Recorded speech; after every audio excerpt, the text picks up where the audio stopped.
চায়নার মানুষজন অনেকের কাছে অনেক রকম লাগে। আমি প্রায় সময় প্রশংসা করি, ভালো খারাপ সবখানে আছে, কিন্তু আমি খারাপ মানুষ পাই না। হয়তো বা আমার কপাল ভালো, অথবা এখানে ভালো মানুষের পরিমাণই বেশি।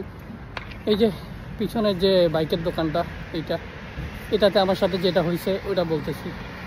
আমি জিজ্ঞেস করলাম যে আশেপাশে চার্জিং স্টেশন কই আছে, আমি আমার বাইকটা চার্জ দিয়ে দিই। ও বললো তুই আমার দোকানেই চার্জ দে। তো বাইকটা সার্ভিস করে দিল, ওইটারও টাকা নিল না, যদিও ছোটোখাটো কাজ ছিল, তারপরে ওইটারও টাকা নিল না। আবার চার্জে দিলাম, ওইটারও নেবে না।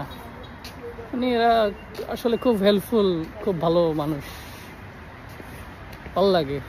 চায়নার এই জিনিসগুলা খুব ভালো লাগে, অ্যাপ্রিসিয়েট করার মতো। ভালো জিনিস অবশ্যই বলা উচিত।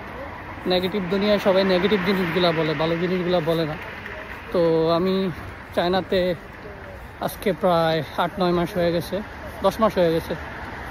এই 10 মাসে আমার ওভারঅল এক্সপিরিয়েন্স মানুষের সাথে, চাইনিজ মানুষদের সাথে খুবই ভালো। এখানের নিয়ম কানুন, এখানের মানুষজন, এখানের লাইফ স্টাইল, ফ্লেক্সিবিলিটি, জীবন মান, সব মিলে আলহামদুলিল্লাহ অসাধারণ। চায়না আসলে একটা অসাধারণ দেশ। এটা বাইরের জগৎ থেকে একদম ভিন্ন, আর বাইরের জগতের এটা সম্পর্কে আইডিয়াও এরকম নাই। তারা আসবে, বাইরের মানুষের সাথে মিশবে, তারা বুঝবে।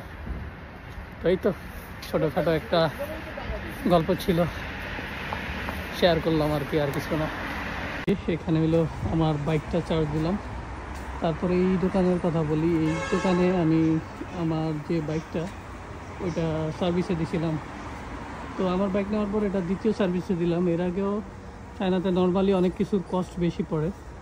তো বাইকের ওইটারও মাত্র কত 5 RMB, মানে 60-70 টাকা দিয়েছিল। আর এইবার উনি ঠিক করার পরে আমার থেকে কোনো টাকাই নিতেছে না, আমি বুঝলাম না। আর ওই যে ওইখানে আমার বাইকও চার্জ দিলাম, কারণ বাইকের চার্জ নেই, আমরা ব্যাক করতে পারবো না। তো ওরে বললাম যে বাইকটা চার্জ দিয়ে দিই, তাহলে আমি হইতেছে ব্যাক করতে পারবো আবার। এই চায়নার মানুষ যে মাঝে মাঝে এতটা সারপ্রাইজ করে, এদের আচার ব্যবহার, মানুষ কিন্তু ছোট ছোট জিনিসগুলাই খুব মনে রাখে। এই যেমন উনি আমার এই ছোট হেল্পটা করলো, এটা অবশ্যই মনে থাকার মতো। এদের ছোট ছোট ব্যাপারগুলাই খুব ভালো লাগার মতো।